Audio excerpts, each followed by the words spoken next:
За хоёулаа одоо ингээд улс төрийн амьдралын тухай ярина. Ерөнхийдөө ойрын үед нөхцөл байдал ямар байна тийм үү? Улсын хурлын чуулганы үйл ажиллагаа ямар байна те? За ялангуяа та чинь бас цөөнхийн төлөөлөл гэж одоо ярихаар чи хамтарсан цагт орчихоор бас арай болохгүй байгаа дээ те. Гэдэг гих мэтлэнгээр хоёул юм байна. За хамгийн ихний асуулт. Одоо энэ хамтар чуулган гэдэг одоо танаа энэ чуулганы танхимын гишүүч өөрөө хэлсэн шүү. Ерөнхийдөө энэ манай чуулган энэ хуралдахгүй байна. Хавар ерөөсөө хуралдсангүй. Бараг тэр Амгаланбаатарын нөгөө нэг чонагны хууль илүү. Яг нэг юм оргины хууль ингэж л батлагдлаа. Их тарсаан дэр гэж ярьсан. Хин. Нэг танаа одоо улсын хурлын гишүүд хэлсэн л дээ. Ер нь алхир их ачаалтай байв энэ хавар. Гэхдээ чуулган бол сайн л оролдож байгаа шүү дээ. Та нарын чи их тараад энэ сурд болоод байна шүү. Чин ер нь урд өмнө энэ их хурл ингэж төсвийг жишээ нь 4-5 удаа авч хилцэжсэн дүүх байхгүй бах. Тийм. Тэгээд төсөв хилцэх, засгийн газрын бүтэц бүрэлдэхүүн хилэлцэх, ерөнхий сайд хилэлцэх давтамж нь бол нэлээд өндөр байлаа шүү дээ. Энэ бол үндсэндээ ингээд юу 8 цаг, 12 цаг, 16 цаг. За арайч 20 уралдааг байх тий. Тиймэрхүү тохиолдол зөндөл байлаа. Тэгэхээр миний ажиллаж байгаагаар 126 гишүүн идэвхтэй л байгаа. Улсын их хурлын дарга энэ парламентыг нэг тийм одоо гишүүдийг санаачлагын дэмжих гэсэн нэг юм яриад байгаа юм. Тий. Тэр нь болохоор нөгөө ажлын эсхүүд гаргацсан. 60 гаруй ажлын хэсэг. Сая 18 нь хуулийн төслөө өргөн барьсан. За тэгээд дахиад нэг 10 гаруй 20-д нь боловсруулалтын шатанд явж байна. Би яг энэ чинь яг танаас асуух гэдэг. Би таныг одоо бас мэдх юм л да 2024 онд улсын хурлын сонгуульд нэр дэвшээл. Та бас хорооллоор бас нилээ яваал те. Өөрийнхөө иргэдэд одоо үйл ажиллагаагаа танилцуулаад те. Нөгөө нэг сандыгаас авсан бижиг өмсөөл те. Ингээл нилээ явсан. Би бол санийг бас сайн мэдэж байна. За тэгэд улсын хурлд ороод юу өөрчлөгдөв? Та ямар хуулийн төсөл дээр ажиллав? Тийм үү? За тэгээд одоо харьцангуй 1 жил байна штэ. Одоо арай л болоогүй штэ гээл зарим улсын хурлын гэж тэгээд байна л да. Та ерөнхийдөө гаргалгаа гаргасан юм байна. Ерөн сонирхолтой ажил байна. За та хуулийн төслүүд надаас асуул. За би нэг жишээ болгоод нэг хэдэг хэлье. Ер нь бол бас нэлээд олон ажлын хэсэг төр байгаа. Гадаадад 220 гаруй мянган монголчууд амьдарч байна. За гадаадд байгаа монголчууд ямар учиртай вэ гэхээр нэгдүгээрт Монголд мөнгө авчирч байна. Ажил хөдөлмөрөөр хэлж байна. Хоёрдугаарт мэдлэг авчирч байна. Соёл түгэж байна. Тэгээд тэр дэлхийн даяар Монголын ийм одоо диаспор үүсэж байна. Тэдний маань 3 дахь үеэсээ эхлээд хүүхдүүд нь ингээд Монголоос төсөөрж эхэлж байна. Монгол хэл байхгүй болж байна. Уг нь энэ бол Монголд хэрэгтэй. Бид нар нэг хүмүүс гараа явуулаа гэд айгаад байх юм байхгүй. Сэргээрээ монголчууд дэлхийн даяар тархаж явах юм бол монголч угаасаа байгаль газар 100% юм тусгаарлагдмал ус шүү дээ. Улс төрийн хувьд бас гео улс төрийн хувьд бол бас тийм. Тэгэхээр нөгөө 3 дахь чүрс нээлттэй байхад бид нарт Солонгост байгаа монголчууд, Европт байгаа Америк, Австрали хэрэгтэй байхгүй. За энэ хүмүүс маань үндсэн эрхээ эдэлж чадахгүй. Монгол улсын үндсэн хуулиар сонгох хэрэгтэй. Тэгэхээр сонгуульд бараг оролцож чаддаг. Айл нэг хотоос нөгөө хот руу 700 км машин унж явж ээж очиж санал өгнө гэдэг юм бараг байхгүй. Тийм учраас одоо ер нь энийг нь бодох цаг болсон байна. Сонгуулийг цахимаар эсвэл шуудангаар, баталгаад шуудангаар. За энэ боломжийг манай банк ороос ажлын хэсэг гаргаад хуулийн төсөл дээр санаачлаад ажиллаж байгаа. Тэгээ үндсэндээ энэ цахимаар сонгуул өгдөг улс бол 18 байна. 17 байсан сая энэ жил Филиппин улс анх удаага өгсөн. Шуудангаар өгдөг улс 50 байна. Тэгээ энэ бол шинэ технологи биш хууч. Давхар конверттэй. Тэгээд нэр ус нь мэдэгдэхгүй. Ингээд баталгаатай явдаг. Тэгэхээр энийг бол хийчих юм бол хүн амын ч дуудахгүй 10% хүрэх байх. Хэд хэдэн аймаг вэ шүү дээ тэнд чинь. Тэгээд цаашдаа нэмэгдэх нь тодорхой 500 сая бол. Тэгэхээр энэ монголчуудыг оруулах нь зайлшгүй хэрэгтэй байна гэд. Нэг юм ажил байна. Тэр шуудан гэдэг дээр бас олон асуудал байдгийн. За одоо хоёулаа цаг байгаагаа учраас дараагийн асуултаар. За хамтарсан засгийн газар танах орсон тий. Одоо замна шатар даргын одоо тий ерөнхий сайдын хамтарсан цагт байна. Эрдэнэ ерөнхий сайдын хамтарсан цагт байлаа тий.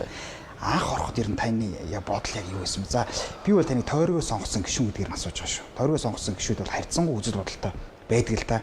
Жагсаалтынхан бол намын даргаач мөн намынхаа бодлогыг илүү баримжаалдаг ийм харагдаад идэх байхгүй. Тэгэхээр хамтарсан засгийг та яг анх юу гэж бодож байсан бэ? Хамтарсан засаг 50%-аас дээш гарахгүй бол хамтарч засаг үүсгдэг энэ бол зүгээр нэг юм түгээмэл жишг.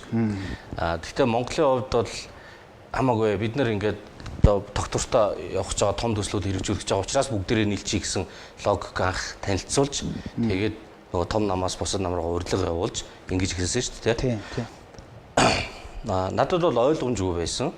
Одоо нөгөө ивэртэй буг гэдэг шиг тийм одоо бөхтөө ивэртэй ямар шиг юм холимог амтан. Тэгээ энэ маань хэр удаан доктортой байж нөгөө зорьсон ажлаа хийж чадах нь вэ гэдгийг харъя даа гэсэн байдлаар бид нар явж исэн. Тэ. Тэгээд зоримог алхмууд бас хийгдсэн. Тэр хил холболтын гэрээ байна. Тийм. Тэгээ урааны төсөл байна. Тийм. Тэгээ саяхан яасан. Тэр нь маш их маргаантай асуудлууд бол би сая таныг гишүүн болоод юу гэхээр хил холболттой холбоотой нүүрсний үн тэгээд тэр сайхан нүүрсээс орчлоод өгөхгүй байх бүх юмаа ингээд нөгөө талдаа найр тавьчихгүй өөрийн гисэн байр суурьтай байх энэ асуудал төр бол нөлөөлж чадсан. Тэрийг бас нэмж хэллээ дараа нь. Тэгээд тиймэрхүү юмнууд ингээд бол энэ хамтарсан засаг чи хийлээ шүү дээ. Гэхдээ хамтарсан засаг парламентын суудлын 90 гаруй хувь нийлээд байгуулчихаар парламент өөрөө ажиллахгүй болчихсон юм байна. Харин тийм шүү дээ. Бүгд засагт орсон бүх нам дээр. Тэгэхээр нөгөө засгаас оруулж ирж байгаа юмыг л парламент пэр хийтэл гар өргөх. Эсвэл бол одоо нөгөө хуулийн хэлцээг ажиллаад байдаг даа шүү дээ. Тэгээ олон янз бүрийн жишээнүүд байна. Тэгээд ингээд сайд нар нь гишүүдээ загнаад идэг. Тэгэхээр энэ дээрээс юу харагдах вэ гэхээр магадгүй зарим хүмүүс энийг зөв гэж бодож байгаа. Тэр хүний үзэл бодлыг хүндэтгэн. Зарим хүмүүс буруу гэж бодож байгаа. За би яагаад ингэж хэлж байгаа нэхээр дэлхий дээр олон парламент байна. За монголчууд ямар замыг сонгосон юм? Бид нар Орсын холбооны улс бүгд найрамд хятад улсын дунд байгаа. Бидний үндэсний оршин тогтнох одоо тусгаар тогтнол бол парламентын ардчлал юм а гэж их бид нар ярьдаг. Тэрний цаад санаа нь бол хин нэгнийг гадны хүчин зүйлс дарамтлаад дуртай шийдвэрээ гаргах боломжийг л сарниулж байгаа хэрэг. За ингэхээр зэрэг биднэрт холимог парламент хэрэгтэй юм байна. Энэ бол нөгөө үндсэн хуулийн нэмэлт өөрчлөлтийн гол санаа. Олон намтаа бие бинийгээ яндаг, мэтгэлцдэг. Тэрнээс биш ингэж хүн хоорондын тэмцэл биш бодлого. За тэгтэл тэр загвар нь хаана вэ нөө гэхээр ингэ жишээ аваад яриад байсан шүү дээ. Германд байна, Шинэ Зеланд байна гэдэг. Манай хууч Израиль гэдэг. Хятадын парламент, ардын хурал. Олон намтаа 8 нам байгаа. Тэгвэл эрх барихыг ганцхан коммунист нам хэрэгжүүлдэг. Бусд нь бол мэтгэлцдэг, зөвлөдөг. Одоо сайхнаар хэлэх юм бол зөвийг нь дэмжиж бурууг нь буруу шатдаг. Тэгээд төрийн эрх байхгүй. За энэ бол тэдний асуудал. Тэр нийгэмдээ тэр нь таарад явж байгаа байж болно. Монгол бол Хятадаас өөр. Монгол бол бас Оросоос өөр. Оросын парламентыг харах юм бол манахаас олон алга өнгөтэй. Гэхдээ нэг л том улс төрийн хүчин үндсэндээ шийдвэр гаргаад явж байгаа.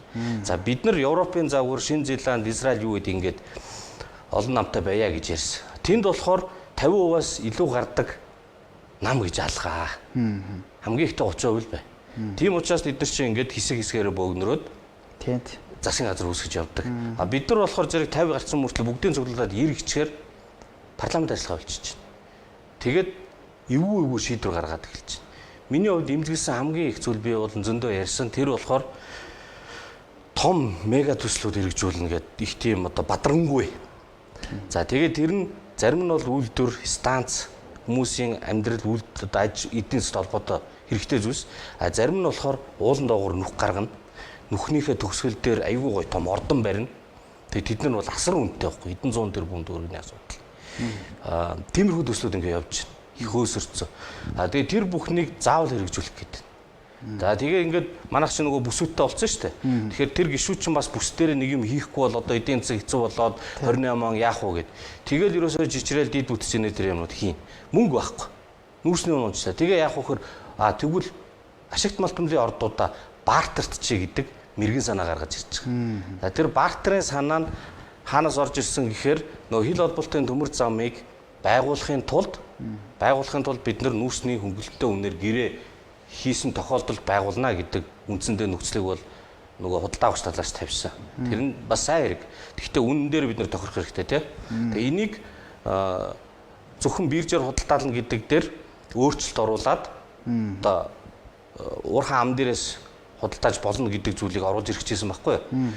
засгийн газраас. Тэгснээр тэрнийхээ хажуугаар ерөөсөө том мега төслүүдийг улс орны хэмжээнд байгаа ашиг томтны ордуудаараа бартертаад хийх эрхийг нь төрийн өмчт компаниуд олгочоо гэдэг юм орж ирсэн.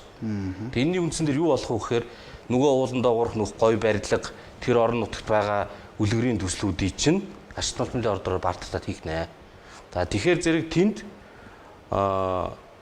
оруулсан хөрөнгө оруулалт нь бүтээн байгуулалт нь 2 дахин үнэтэй байж таарна. Дараа нь нөгөө нөхөн төлөхөнд нэг ашиг томтод олборлож байгаа шүү дээ. Тэр түүхэн эдийн үнэ нь 2 дахин хямд байж таарна. За тэгээд хамгийн осолтоо нь Монгол улсын төсвөөс хэд дахин том эдийн засгийн эргэлтүүд хөрөнгө оруулагч орон нутгийн хооронд шууд бий болж байна. Өөрөөр хэлбэл бидний төвлөрсөн эдийн засгийн тогтолцоо эвдэрнэ. Одоо манайх чинь 30 хэдэн их 80 төгрөгийн асуудал байгаа төсөв. Тэгэнгүүт тэр хүслийн жагсаалтан дээрхийн төслүүдийг бүгдээр ингээд авах юм бол бараг 200 их 80 төгрөг төгхөн. За 200 их 80 биш юм аа гэхэд 14 мега төс чинь өөрөө 45 орчим их 80 төгрөг байна.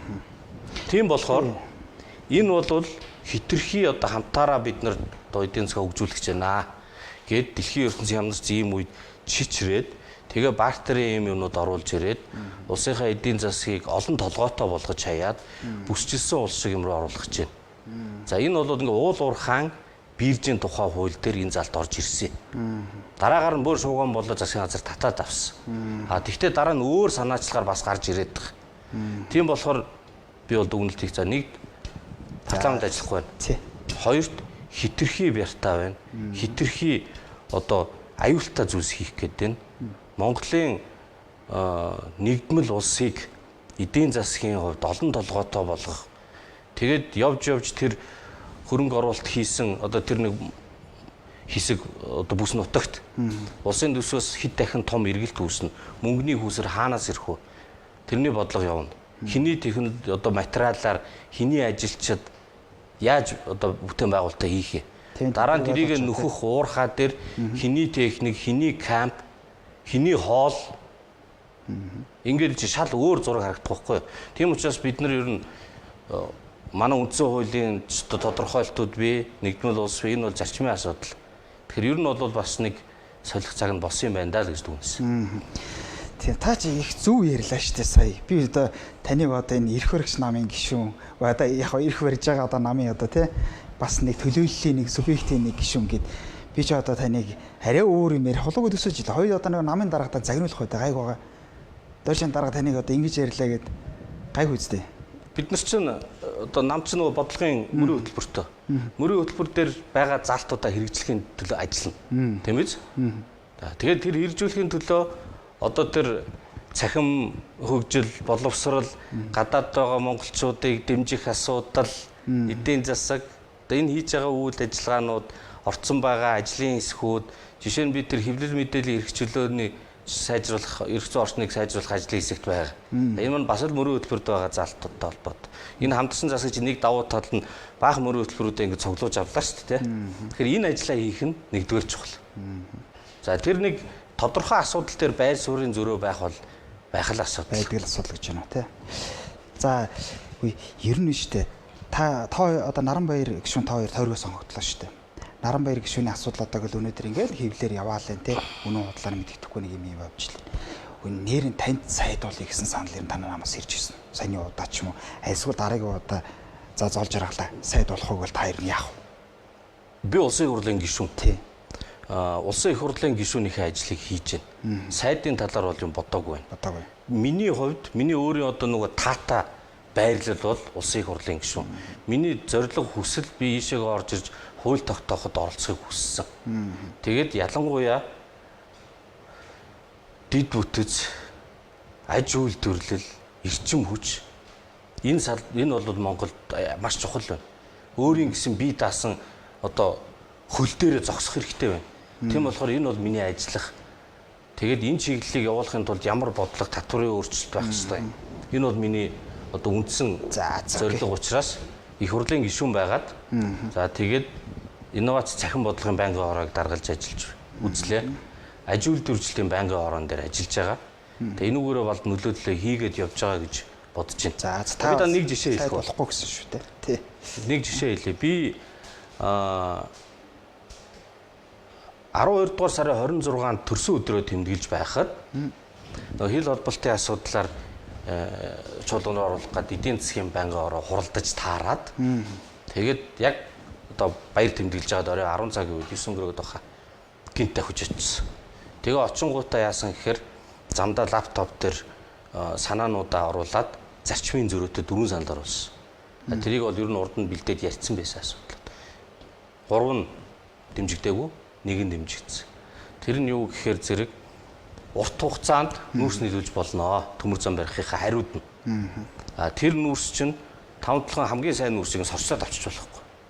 Одоо Эрдэнэс 5-7-аас хамгийн сайныг нь олборлож зарчаад эрчим хүчний нүүрс ингээд 20 дугаар сортыг нь овоолоод хайдаг. Тэгээд олон сая тонн хаягддаг зүйл байдаг байхгүй. Тэгэхээр 20 сая тонныг жилд нийлүүлэх гэрэн дээр хаяад авах юм бол цаана бүр уул овоо шиг юм бол. Тэгээд Монголд алдагдaltaа.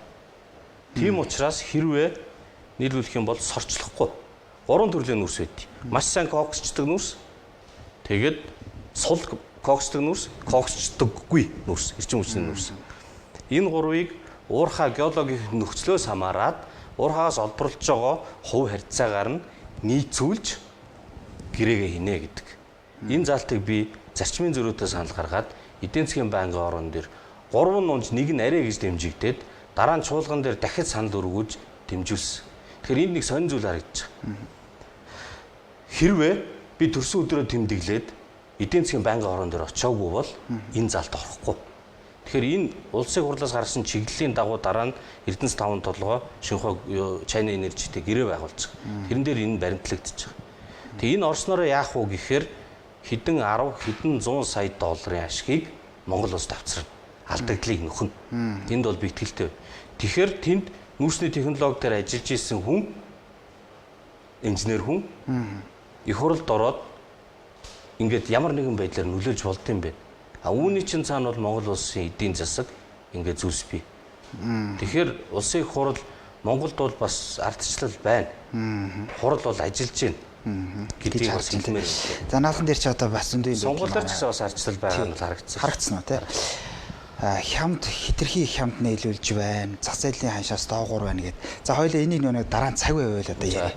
Найруулагч нэг бичлэг өгчөхдөө хоёулаа нэг бичлэг үзчихээ тэгээд энэ хаашаа харах юм бол сюрприз бичлэг үзүүлэх гэж байна. За нэг сюрпризээ тах юм байхгүй. Зүгээр л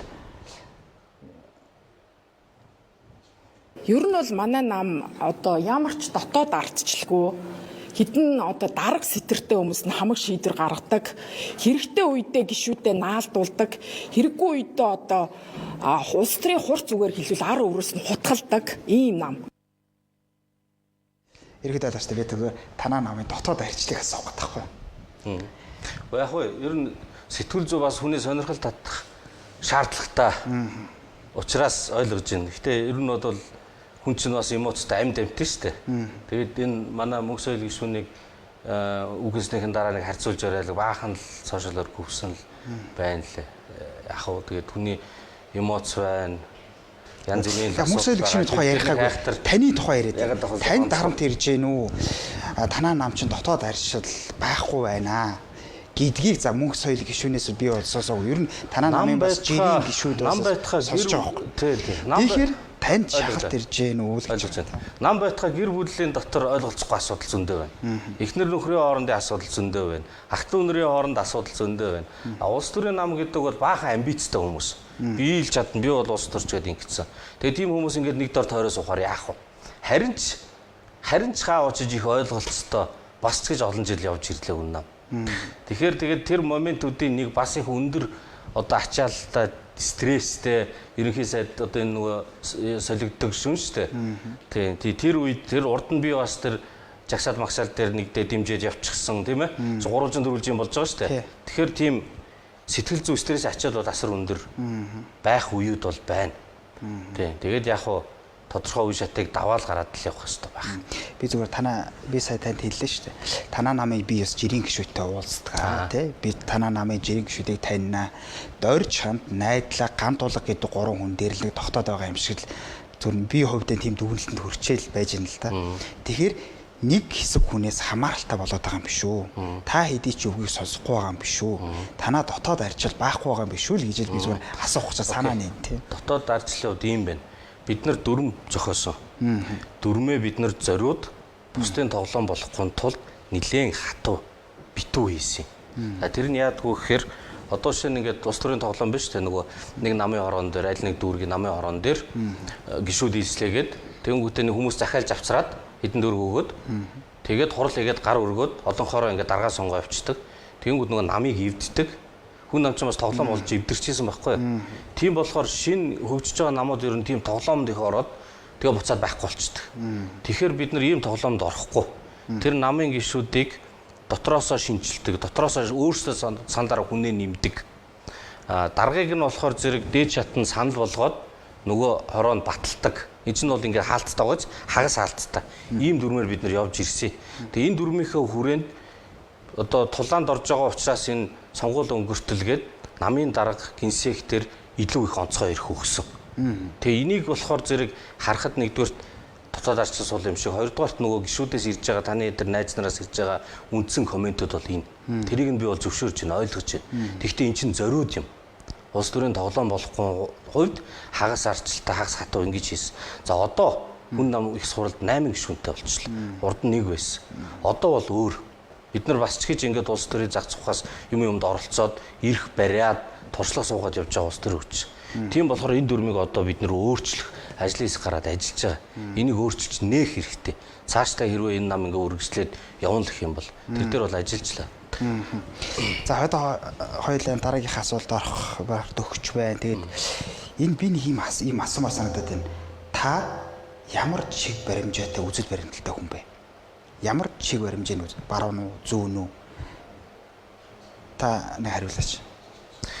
Би бол яг миний хувийн үзэл бол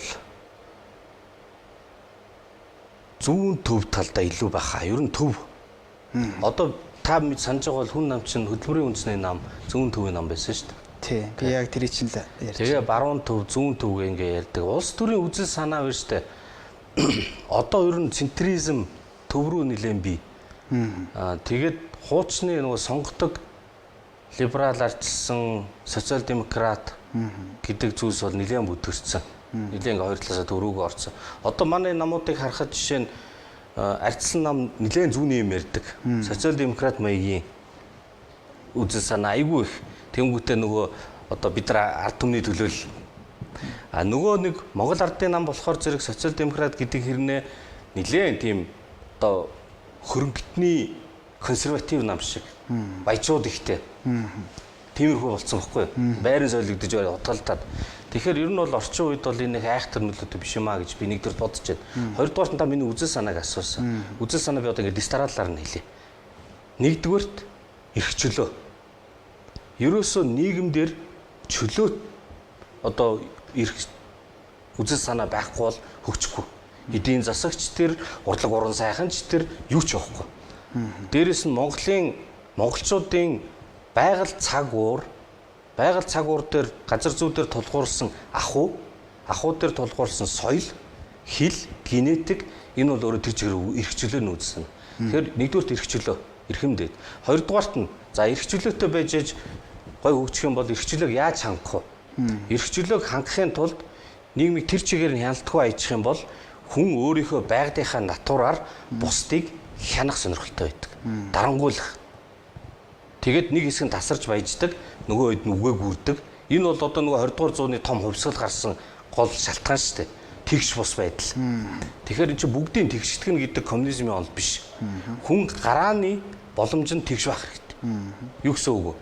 Боловсрол, эрүүл мэнд, орон байр, энэ суур нөхцөл бол бүх хүнд адилхан байх шүү дээ. Үүний дараа та өөрийнхөө авяас чадраар илүү хөгж, эсвэл та зүгээр сайхан хэвтээд тэгшийгээд нэг амьдр, хүний өөрийн сонголт би илүү их ажиллана. Тэгэхээр гарааны тэгш байдал бол чухал байна. За ингээд гарааны тэгш байдал ярихаар социал демократ тал руугаа явчихдаг. Нөгөө тал нь бол эрх чөлөө номер 1-ээр либерал тал руугаа явдаг. Тэгвэл эрх чөлөө либерализм хөгжихийн тулд гараа байх хэрэгтэй. Тийм учраас монголчууд үндсэн хуулиндаа хүмүүнлэг, иргэний ардчилсан нийгэм байгуулна гэж тунхагласан. Зохицлон хөгжүүлнэ гэж. Энэ өөрөө ингээд аль хэзээний зарлалцсан зүйл байхгүй. Тэгэхээр энэ хүрээнд л үзэл санаа яв. Би зүгээр ингэж сууж байна. За яг тий 2020 юу лээ 16-7 оны үед л нөгөө шууд зүүн төвөөс шууд баруун төв болж байгаа шүү дээ танах чинь. Шууд эсрэг болж байгаа байхгүй. Би зүгээр тэрийг гол нь юуг нь асуугаад байна гэхэд тэр намын гişүүдийн асуугаад байхгүй. Зөв. Намын гişүүдийн 70% баруун төвөө хөвчсөн. Үзэл санаагаа ойлгож байгаа юм уу? Ойлгож байгаа юм уу? Այսօр одоо тэр баруун одоо тэр герман гэх түрүүн та ярьлаа ш. Тэнд чинь бүр бүх гişүүд нь гараад намаасаа гараад альсгүй өөр шинэ нам байгуулах ч юм уу те. Ингээд явд юм билээ ш. Тэгт чинь манад чинь ингээд гişүүдтэйгээ хамтаа ингээд бүгдээрээ ингээд ийм сайхан үзэл бодол байдаг бол одоо бүр амар л байна те. Тэгээд би бас нэг асуух гэдэг. Ардын намд ч байна. Танаа намд ч байна. Арилсан намд ч байна. Залуучууд үзэл санаагаа ойлгохгүй болцсон. Ерөөс миний дарга яасан сайхан копи уух вэ? Алив би сүнхий чинь сайхан яаж тэгшхэн барих уу гэж бодож явж байгаа болохоос биш. Би одоо ардын намын гишүүдтэй уулзч байгаа. Та тэр туслахаас очиод асуугаарай. Тэ? Альсгүй та тэр намын бүлэг тэр хороо дээр очиод асуугаарай. Улс төрийн ажилтнаас манайх ямар үзэлтэй? Манай намын үзэл баримт юу юм? Намынхаа бодлогыг хамгаалж чадах итгэл үнэмшил тэр хүнд байгаа юу гэж асуугаарай гэдэг. Их эргэлзээтэй минь үзэл бодол дээр гарч ирнэ. Тэгээ би энийг л асуугаад байна. Та түүх ярих юм бол 1 минутанд тэгэхэд ийм байна. Ингээд 16 20 ингээд тон нэмэгдэж яваад байна шүү дээ үнэм чинь 20 онд нэг хурлын гишүүнтэй боллоо тий. Тэгэхээр зэрэг шинэ баахан залуучууд нэмэгдээд шинээр ирж байгаа хүмүүс болохоор ихэвчлэн баруун төвийн хүмүүс. Анх үүсгэн байгуулагчсан ихэвчлэн зүүн төвийн хүмүүс. Тэгэд хилцүүлэг өрнүүлээд игэнгүүт баруун төвийнх нь үзэл бодолд давмгаалаад ирэхээр их хурлаараа сайн санахгүй байна. 70 орчим хувь нь тэ нэг корпорат хийгээдсэн тий.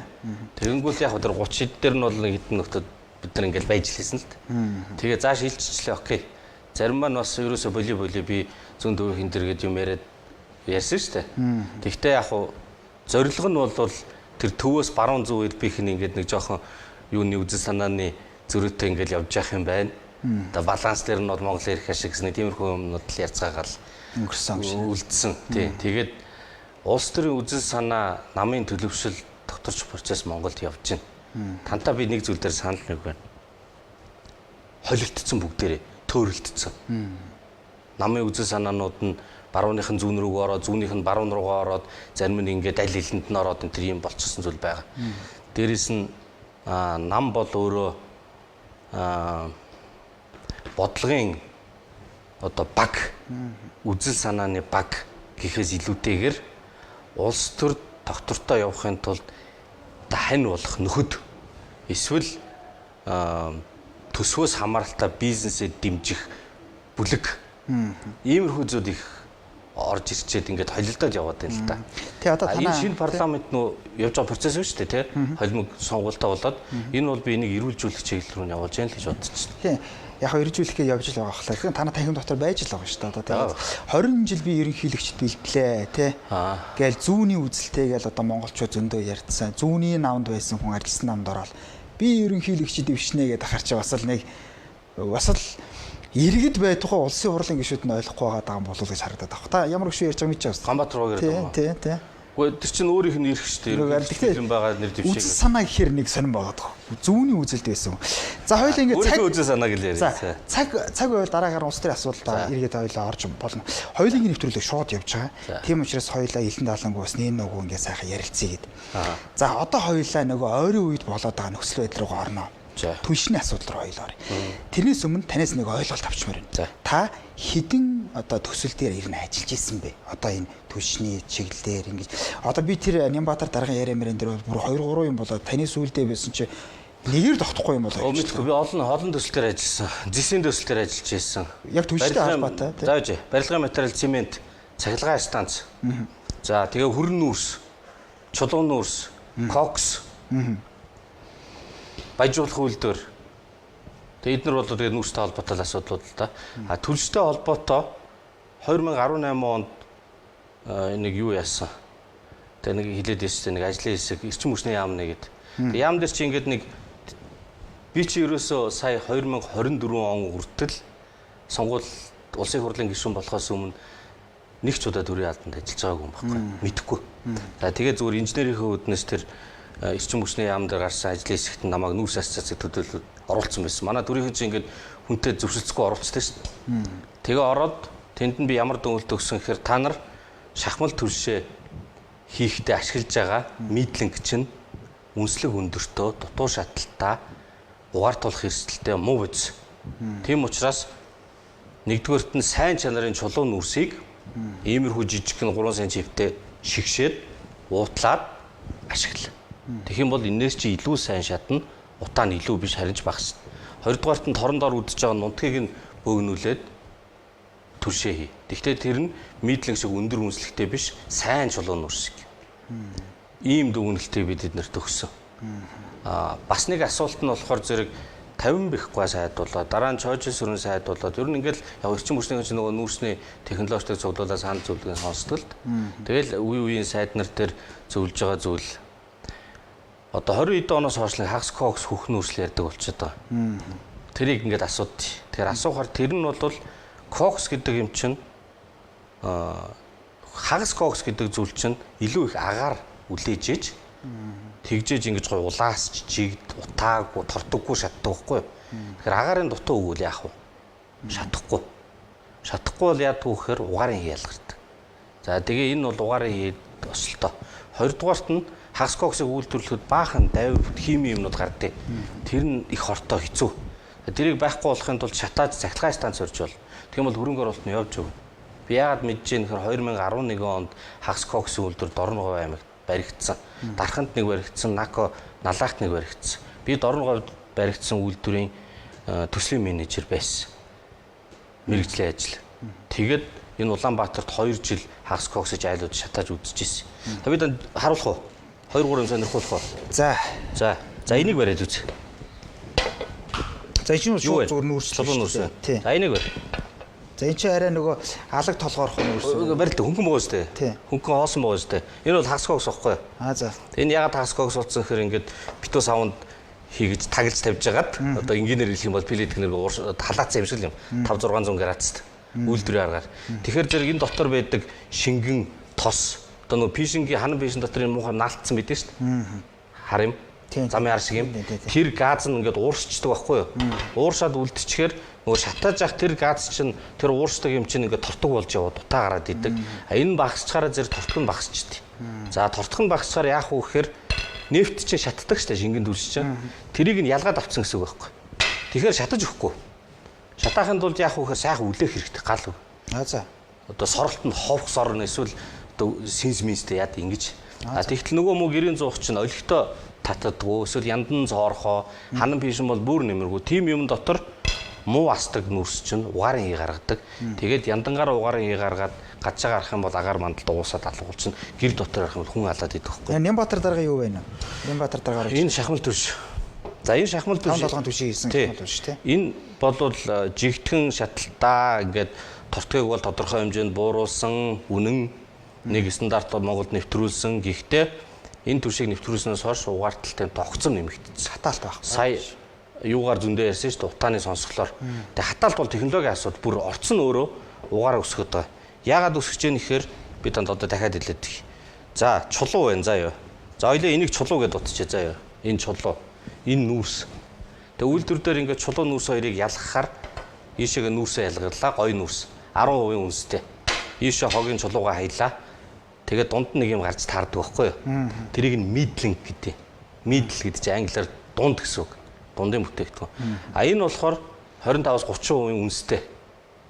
Өөрөөр хэлбэл 25-30% шатахгүй гэсэн үг. Тэгэхээр нөгөө овоолсон шар үнс гардаг, слагддаг, барьцаалдаг чинь тэрнтэй холбоотой. Тэгээд шатдаггүй юм их байгаагаар яах вэ? Шатаагаад хэцүү. Шатаагаад хэцүү болохоор яах вэ? Дутуу шатна. Дутуу шатахаар угаар ягардаг байхгүй. Тэгэхээр энэ түлшийг хийхдээ ийм дундын бүтээгдэхүүнээр биш хаягдл гэдэг хаягдлч бас арай биш л та хаягдлын чулуу байхгүй. Ийм угаацсан нүрсээр хийх хэрэгтэй. За зүг нь бол тийм үү? Одоо яг таны энэ бол хүрн нүрс байж болно, чулуун нүрс байж болно. Дэгдэмхий гэж манайх ихээр нөгөө түрний ярьдаг тортог. Тэгээ тэр нь тортог өндөртөө ирнэ. Сайн шахацсан энэ бол Германы биркет. Хүрн нүрс бол тортог шатцдаг байхгүй юу? Тэгээ хамгийн гол шаардлагууд нь тэр үнс байд. Үнс хүүхэр тэднэрийн стандарттай. Тэгээд дараа нь дэгдэмхий. Тэгэхээр нөгөө дэгдэмхийл бага байвал чухал гээд хагас кокс руу их зүтгээд авах юм бол энэ хагас коксоо шатааж чадахгүй бол угаарыг гарна. За ингээд үзүүлэнгээд тусгач. За асуулт барь. За тий. Гэхдээ яг Нямбатар даргын нөгөө нэг яг яах гэдэг юу вэ нэ? Танд Хагас-кокс уу? тий одоо яг оруулж ирээл одоо яг энэ л байна л да. Одоо энэ хагас-кокс ийм боловсрол үйлдвэрийн аргаар жигнээд хөнгөн юм болгоцсон зүйлийг нунтгалж агаад тэгээд ийм түвш үйлдвэрлэж байхгүй юу? Гэхдээ энэ түвшийг хятад үйлдвэрлэсэн ийм түвшийг бид нэр нь авчирч Монголд ашиглана гэсэн. Тэгээ би ягаад тэрийг бүтэхгүй одоо дэмжихгүй байгаа вэ гэхээр ер нь хуралт хийж болох одоо нүүрснээс их юм балга. Хамаг эдийн засаг аж үйлдвэр нүүрсэн дээр тогтож байна. Гал гэрийнхээ гал голомтыг шийдэж чадахгүй тийм арчаагүй байдалтай бид нар баймиргүй шүү дээ. Яахаараа бид нар ятаас нүүрсэн төс худалдаж авдیں۔ Тэр бол ерөөсө гаргасан нүүрсээ боловсруулж буцааж авч байгаа ч юм уу ингэж яриад байгаа зүйл биш.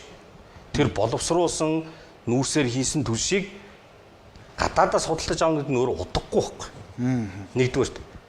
Хоёрдугаарт 226 тэрбум төгрөгөөр 226 тэрбум бид нар чинь багш нарын зайлан нэмж чаддгүй, эмчнэрийн зайлан нэмж чаддгүй 226 тэрбумыг 1000 туваавал хэд вэ? 226 сая. За. Тийм биз? 1000 айлын орон сууц байхгүй байдаг чинь. Тэгээд зүгээр бүр тэнгээр бодоход нүүрсэд үлж чад 1000-1000-аар нэг жил байшин барил л д. Амар их мөнгө байхгүй юу? Тэгэхээр мөнгө хайран байна. За 3 дугаарт нь миний нөгөө яриад байгаа эн чинь дэгддэг, тортог, шатдаг, дүл авалцдаг юм баг болгочтой. Утаа чинь тэр дүл авалцдаг юмнаас гардаг байхгүй юу?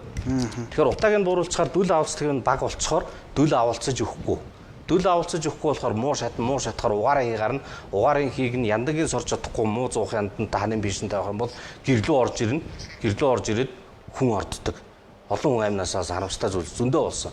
Миний ойр дотны хүмүүс байхгүй болсон. Тийм учраас би энэ сэдвийг хайж чадахгүй бүр их ингэж илүү их ярьж ямаар. Тэгэхээр тэр хагас-коксыг бид нар массаар нь хэрглэж үзээгүй. Энэ бол эрсдэл. Эрсдэл байхгүй. Харин тэр чинь уг нь яриад л байгаа. Эрсдэлтэй юмыг ингэж амар чичир зүтгэмээргүй байгаа юм. Одоо энэ шийдвэр гарах хүмүүс бол үндсэндээ дараа нь ингэн хэдийгээр сайн нүүрс боловч утаа гарна. За утаа тэгэхээр зарим үед салхитаа үед багасчихна. Яг нэг юм дүн өвөлд ингээ агаар хөлддөг инверс центр гэж яриад идэм мэрэгчлэх. Тэр үед бол ингээ тогтцдог. Жавар. Тэгэхээр нөгөө багсарсан утаа гарна. За тэр үед юу болох вэ? Хөөе нөгөө 200 хэдэн тэрбум яасан. Тэгэнгүүт хажуугаар нөгөө одоо агарын даралтын зүрөө температурын ялангуяа хавар намар остой байхгүй угаараа ий гардаг. Тэр үеэр нөгөө хагас-кокс чинь энгийн нүүрсийг бодвол төлийн учраас угаараа ий гараад хортолт нэмэгдээд хүн амтнаас ороод ирэхээр бөө юм болно. За тэгээд мөнгөч байхгүй, улс төрийн оноо авсан юм байхгүй, утаагаар шийдэж гой харагдах гэдэг нь шүү дээ. Тэр нь ч байхгүй ийм зүйл төрөх гээд байна. Энийг би одоо бараг нүүрс идэж өссөн хүний хувьд хэлээд байгаа байхгүй юу? Тийм. Нямбатар дараа тэгж байгаа шүү дээ. Би Улаанбаатар хотын утааг 50-аас дээш хувь бууруулна тий. Замын түгжээг би 50-аас дээш хувьтай бууруулахын тулд би явж байна. Тийм ээ. Тэгтэл одоо тий одоо энэ тарих угаас өмнөс ч одоо бүр 2 саяар тий нөгөө юуг ингээ. Тэгтэл бид нар чинь 730 хэдэн мянган төгрөг баха. Тендер ингээ зарлж байгаа. Бүрийн чи хамаагүй хямдхан гэдэг.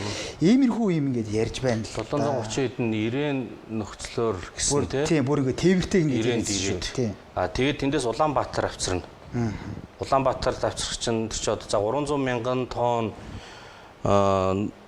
төрш шахмал төрш гэдэг бол одоо 5000 орчим юу болох бах. Цуваа. Богон болно. Тэр чи одоо маш их ажил واخгүй. Тэгээд тээвэрлж ирээд миний авсан мэдээлэлээр бол нэг 1000 сая 200 мянган төгрөг орчим өртгөн болно. Тэр дээрээс тэр нь зөвхөн одоо энэ төршнийх нь хэсэг нь. Тэр дээрээс хүлээж аваад түгэн. Тэгээ нэг түгээх байрнууд байгаа шүү дээ. Тэр зардал мардал ингээд нэмэгдэх юм бол нэг шууд сая 500-аас ер нь нэг бохуудын 2 сая руу өөхөндөө би тэр тооцоог нь хийж үзээгүй. Тэгэхээр нэг шуудагийн бол нэлээд өндрөөр одоо иргэдэд тонн. Тий. Иргэдээр бол тэр чинь ноогдохгүй. Энэ худлаа хэмжин ингээд алаад байгаа байхгүй. Иргэдээр хямдруулаад өгчөж जैन тэгээд зөрүүгийн төсөөс өгчөж जैन гэж яриад байгаа. Төсөө чинь буцаагаад иргэд төлж байгаа шүү дээ. Тэгээ нэг юм яг бодит өртөх нь бол хамаагүй өндөр гарна. Тэгээ хамгийн гол нь би дахиад хэлэхэд энийг вэ шүү дээ. Тэр нэг хүнийг юм уу эсвэл энэ хүмүүсийг эсэргүүцээд байгаа юм юусоо биш. Энд чинь их мөнгө байна. Хоёрдугаарт нь эн чинь шин танил биш түлшийг шууд тэгж хэдэн зуун мянган айл дээр хэрэгэлдэг юм гэж юу дэлхий таана байна. Эрсдэлтэй. Аюултай. Эрслээ даахгүй дараа нь бөө юм болох вэ. За тэгээд арай өөр аргумент хэлж байна. Би болохоор бас ингэж бодсон баг. Манайх чинь 2017 онд төлөө нөгөө 5 дахь төсөв чинь ингэж ашигт оруулж 19 онд төлөө. 19 Улс гэрч бай тий. Айл өргөч бай, албан байгуулагч бай, тий улс оронч бай. Олсон амжилтаас ухармаарг байгаа. Би бол зүүн яах хэвээр тэднийг хөгжүүлээд ингээд яваад тий. Тэгээд эцсийн үзээд ингээд та түрүү хэллээ шүү дээ. Манайх нүүрсээс их малга гэдэг. Ингээ явах байтал тийм үү? Одоо тэр бүх одоо тэгэхээр 5-7 түвшин ажлчид одоо ажиллах болно гэсэн үг юу? Одоо та энийг хар та. Энэ нөгөө чулууга хаяад сайн нүрсээ зараад дундлын нүрсээр нь үнслэг ихтэй юмар нь түр шийж байгаа шүү дээ. Тэгэхээр энийг үнслэг ихтэйгээр нь биш энэ сайн нүрсээр нь хийя гэдэг тогтоолыг засгийн газар 3 дугаар сарын 1-нд 2025 оны 3 дугаар сард гаргасан. Тэгээд тэр тогтоолоо хэрэгжүүлэхгүй байгаа. Тэгээд тэрийг хэрэгжүүлэхээр ингээд нөгөө Эрдэнэс 5-7 чинь баяжуулах үйлдвэртэй болсон шүү дээ. Тэрүүгээрээ коксчдаггүй эрчим хүчний нүрсээ баяжуулаад сайн нүрсээр түл шийхээр зэрэг амар өндөр өртөгтэй болно тэргээд үйлдвэр нь бас яг жигдрээгүй шинэ үйлдвэр. Тэгээд байгаа байхгүй юу? Тэгэхээр энэ түлшнийхээ түүх гэдгийг сайжруулах юм бол шал өөр болно. Энэ бол нэг алхам. Хоёрдугаарт нь хэрвээ тэр хагскокс гэдэг байгаа нөгөө тортог багтаа тийм үйлдвэр манад байгалийн 2011 онд 3 үйлдвэр баригдсан. Тэгээд 2 жил нөгөө төрөөс өртөг ихтэй штэ. Зөрүүг нь өгдөг байж байгаа болцсон байхгүй. Тэгээд тэр үйлдвэрүүд дампуураад алга болсон. Хувийн үйлдвэрүүд байсан. За тэр ихээр монголчууд тэрийг мэднэ, эргэлж үзсэн. Одоо тэр хагскокстой ойролцоо тортог багтаа, дэгдэмхий багтаа байгалийн нүрс байдаг. Антрацит гэдэг нүүрснийхэн геологийн бүгд мэднэ. Антрацит Монгол байхгүй ш байгаа. За антрацит хэрэгэлдэггүй маа гэхэд 5 толгой Эрдэнэс 5 толгой одоо нөгөө 4 өмч уурхаад ир чинь тэг давхарга 8 9 дугаар давхаргын сайн нүрс байна. Одоо коогч хөөдөггүй, шавалддаггүй, түлхэт тохиромжтой баг үнслэгтэй болно. Энэ нүрсийг шигшээд одоо ийм хэмжээтэй нүрс дандаа ийм хэмжээтэй гялгар хаар нүрсийг бид нэр гэртээ төлмөр биш үү? Нунтгийг нь шав барьцдуулж одоо хэвлэх хэрэгтэй. Тэгээд хэвлсэн дээрээ тэр антрацит байгалийн дэгдэмхий багтаа нүрс эсвэл Монголд одоо нэг 2 ширхэг байгаа коксын үйлдвэрүүд бий. Тэр коксын үйлдвэрүүд чинь ингээд бүхэл коксоо зарчдаг байхгүй юу? Тэнгүүд нунтаг үлдтiin. Үн багтаа. Тэрийг нь хямдхан аваад нөгөө түүхийн нүрснээр холих юм бол яг хагас кокстой адилхан болно. Тэгэхээр өөрөөр хэлбэл их усур бол байгаа. Энийг мэдэхгүй ш мэдж байгаа. Тий. Тэгээ бас нэг ашиг сонирхлын зорч. Ашиг сонирхлын зорчил гэснээс дайруулч нөгөө нэг бичлэг өгчтэй, бичлэгийг өгч. Зураг бол хэрэггүй юм байна. Энэ арын энэ шорон далан хийх техник эдийн засгийн үндэслэлийг хийжээ. За ингэхдээ мань хүн түүний хамтрал 3 тэрбум 480 сая төгрөгөөр энэ саяны энэ тэзүүг хийж өгөөд энэ арын одоо далан энэ бусад эд үтсээс өөр юм үлдээгүй ийм үр ашиггүй зүйл болжээ. Энэ арын энэ шорон далан болон бусад эд үтсэд одоогоор 5 дахь түлш үйлдвэрээс 50 тэрбум төгрөг зарцуулагдсан байгаа юм байна. За яг хаа тэгээд нэг та яг Нямбатар дараах ирж шít. Гол нь ашиг сонирхлын Нямбатар дараах 2 юм хойлоод ярьсан. Тийм учраас би эрүүгийн хуулийн 13 14 дугаар залтаар худал мэдээлэл тараах нөхцлөөр цагдаад гомд гаргасан өнөөдөр. Уг нь бол би хагскокс хятадаас авчрах нь буруу байна гэж ярьсан. Хариуг нь болохоор зэрэг цол жаргал шахмал төрсний үйлдвэр дээр ийм их тэрбум гэж ярьсан. Тэгээд тэрийг юу гэж ярьсан гэхээр зэрэг зол жаргал нүүрс 5-7 эрчим хүчний нүүрснээс шингэн төрш хуунцар гаргах үйлдвэрийн тэзүүг хийсэн. Тэрнийх нь үр дүнд энэ шахмал төрсний үйлдвэр дээр ийм том их мөнгө зарсан гэж яриад байгаа байхгүй юу. За тэр хуунцар үйлдвэрлэх тэзүү нь Эрдэнэс 5 толгоон уурхайн хаягдл нүрсийг хийжүүлэх төсөл. Ийм хуунцар ундааны сав. Ийм биш. Ойлгож байна уу? Ундааны сав энэ хоёр шал өөр. За тэр хуунцар химийн үйлдвэрийн тэзүүг хийсэн багийн нэг зөвлөх инженерээр би ажилласан. Өчигдөр интернетээр тавигдсан байна лээ. Гэрээ 196 сая төгрөг. Тэгээд тэр дээр чинь 10 гаруй инженерүүд ингэж ажиллаж хийж байгаа ажил. Тэр Нямбатар руугаа ярьсан болохоор энэ бол хуунцар биш, шатхуун биш. Тэр нь өөр газар байдаг өөр үйлдвэр. Тэр үйлдвэр дээр баахан юм барьсан. Тэг холио ярьсан гэсэн үг. Тэгээд тэр олон хідэн тэрбумыг би мэдэхгүй. Тэр надад хамаагүй.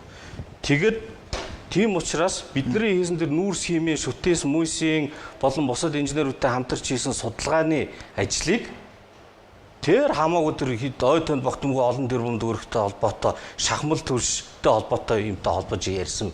Тэгээд үнийн дүнгийн зөрүүлээд холиод. Тэгээ би нэг бол зориуд гэж бодож байгаа. Би тэгтээ яагаад гэдгийг нь ойлгохгүй. Тэр үнтэй гар барайл явж ил гэдэг яах гэж юм ийс нь би ойлгоогүй. А тэгтээ ингээд дараа нь дахиад хэвлэлээр ингээд бөө мас юм яваад байгаа учраас би өнөөдөр аргагүй ирэхэд би одоо хэвлэлээр ирүүлээгээ дийлэхгүй. Цагдаа дээр нь очиод бүртгүүлчихлээ. Нямбатар даргаыг бас энэ асуудлаар өрий гэж бодож байгаа. Тэ ямар ч байсан энэ нүүрсийн талаар бас асуугээд. Тэгэд гол нь нь штэ. Ашиг сонирхлын зөрчил бас байх вэ л гэдэг байгаа штэ тэ. Одоо сайн Нямбатар дарга гэж байна тэ. Тэгэхэд энэ нэр нэг ийм юм ба. Би зүгээр нөө юуг нь татаад аваад ирсэн шүү. Хараа ийм биш үү? Хятадаас 220 тэрбум төгрөгөөр нүүрс авахгүй гэдгийг би эсэргүүцэж байна. Монголын мөнгийг Монголд үлдээмээр байна. Валют байхгүй. Эдийн засаг хүнд одоо төсвөө тодтогч штэ. Мөнгө байхгүй бахт ямар юмараа гадаадаас нүүрс авах гэдэг. Энэ чинь Монголын эрх ашиг байхгүй. Тий.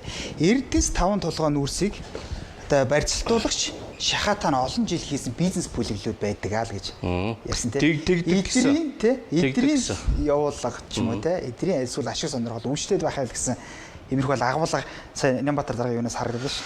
Тэгдэг гэсэн. Тэрийг тэр Эрдэнэс 5 толгой чи энийг биш тэр 5 толгой төрч чи энийг үлдэрүүлээ. 5 толгой төч үү? Одоо улсын үндэслэн энийхээ. Улсын тий одоо нийслэл. Улсын үйлдвэр. Улсын үйлдвэрийг хэн захирдээ? Та надад миний асуултанд хариулт та. Гэхдээ би уг нь бол танаас асуув. Одоо нийслэл орчих нийслэл өмч байгаа. Нийслэл за урд нь бол эн чинь нийслэл жилжээгүй байсан шүү дээ. Эрдэнэс 5 толгой хараад байсан. Тэгээд төрийн өмчийг нь хэн захирдээ? Тэгээд улс төрч нар таанал захирч. Засгийн газраа шийдвэр гаргадаг тийм үү? Засгийн газрыг хэн байгуулдаг? Арт юм. Сонгуульд ялсан нам байгуулдаг байхгүй. За. Сонгуульд ялсан нам. Сонгуульд ямар нам ялдээ? Тэгээд энэ шахмал хүч хэдэн оноос хойш ажиллаж байгаа. Логиктой бодох хэрэгтэй шүү дээ.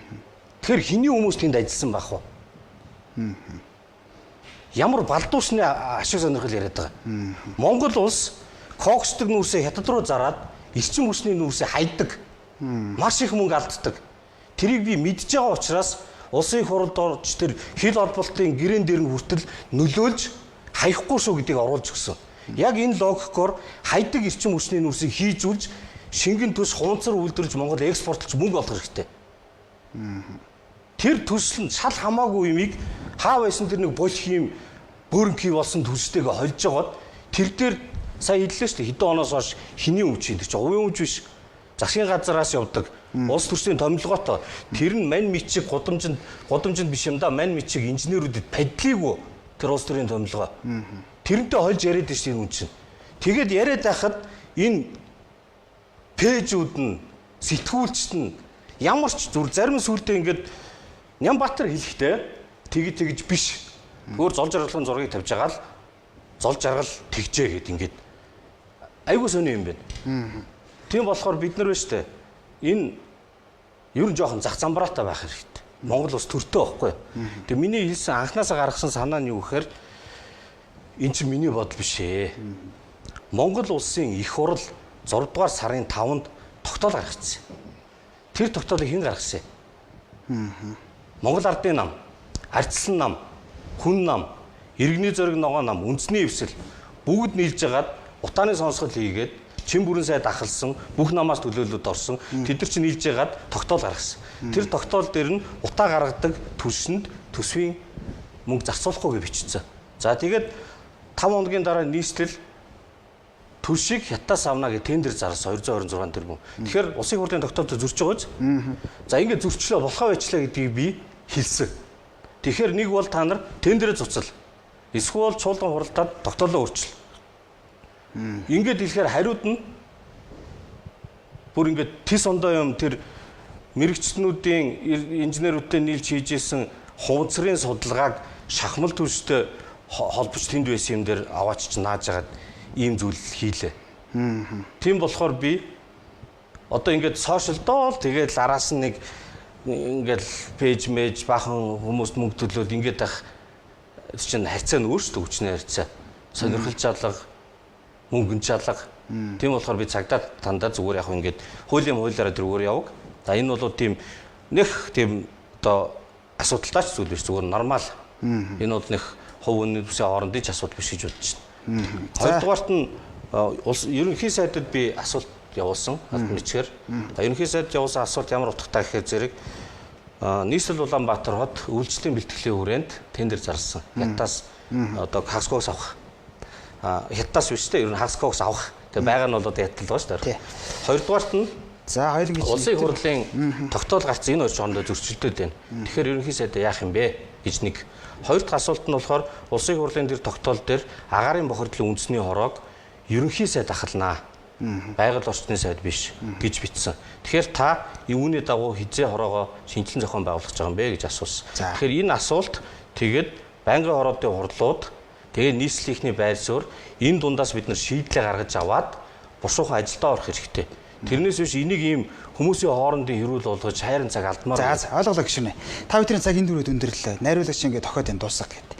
Маш нөгөө ойлоо олон сэдв хийж байгаа. Тэгээд маш хурдтай явж байгаа учраас ингээд хэвтрэл ингээд дуустай. За баярлалаа танд. Өөрөөр хэлбэл явсан танд баярлалаа. За хүндэт үзэгчтэй манай микрофоны ар шууд ярьслага энэ дөрөв өндөрлж байна. За манай өнөөдрийн ярьслагт улсын хурлын гишүүн золж иргад байлаа. Баярлалаа та бүхэндээ. Сайн цагаан хүсье.